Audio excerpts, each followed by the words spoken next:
ಮಹೋದಯರೇ, ಗುರುಮಾತೆಯರೇ ಹಾಗೂ ಮುದ್ದು ಮಕ್ಕಳು, ಇವತ್ತಿನ ದಿವಸ ಇಕೋ ಕ್ಲಬ್ ಫಾರ್ ಮಿಷನ್ ಲೈಫ್ನ 7ನೇ ಥೀಮ್ ಏಕ ಬಳಕೆಯ ಪ್ಲಾಸ್ಟಿಕ್ ಅನ್ನು ನಿರಾಕರಿಸುವುದು. Say no to single use plastic.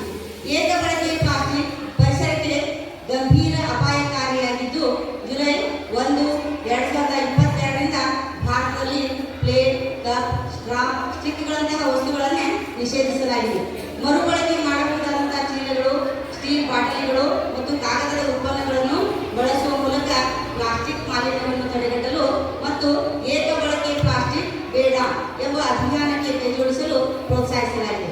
ಅಂದರೆ ನಿಷೇಧಿತ ವಸ್ತುಗಳು ಯಾವ್ಯಾವ ಅಂತಂದ್ರೆ, ಈಗ ಅಂಗಡಿ ಹಿಡಿದ ಪ್ಲಾಸ್ಟಿಕ್ ಕ್ಯಾರಿ ಬ್ಯಾಗ್ಗಳು, ಪ್ಲೇಟ್ಗಳು, ಲೋಟಗಳು, ಚಮಚಗಳು, ಸ್ಟ್ರಾಗಳು ಮತ್ತು ಥರ್ಮಾಕೋಲ್ ವಸ್ತುಗಳ ತಯಾರಿಕೆ, ಮಾರಾಟ ಹಾಗೂ ಬಳಕೆ ಇವುಗಳನ್ನ ನಿಷೇಧ ಮಾಡ್ಯಾರ.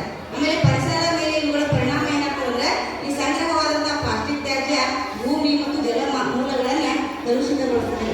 ಇದು ಪ್ರಾಣಿ ಮತ್ತು ಮಾನವನ ಆರೋಗ್ಯಕ್ಕೆ ಸಹಿತ ಹಾನಿಕಾರಕವಾಗಿದೆ. ಕರ್ನಾಟಕದಲ್ಲಿ ಇದಕ್ಕಾಗಿ ಏನೇನು ಶ್ರಮ ಕೈಗೊಂಡಾರಂದ್ರೆ, ನಮ್ಮ ರಾಜ್ಯದೊಳಗೆ ಪ್ಲಾಸ್ಟಿಕ್ ನಿಷೇಧ ಇದ್ರೂ ನಿಯಂತ್ರಣಕ್ಕಾಗಿ ಮಾರ್ಷಲ್ಗಳ ಕಾರ್ಯಪಡೆಗಳನ್ನು ರಚಿಸಿ ರೇಡ್ಗಳ ಮೂಲಕ ಟನ್ಗಟ್ಟಲೆ ಪ್ಲಾಸ್ಟಿಕ್ ಅನ್ನ ಜಪ್ತಿ ಮಾಡಲಾಗ್ತಾ ಇದೆ.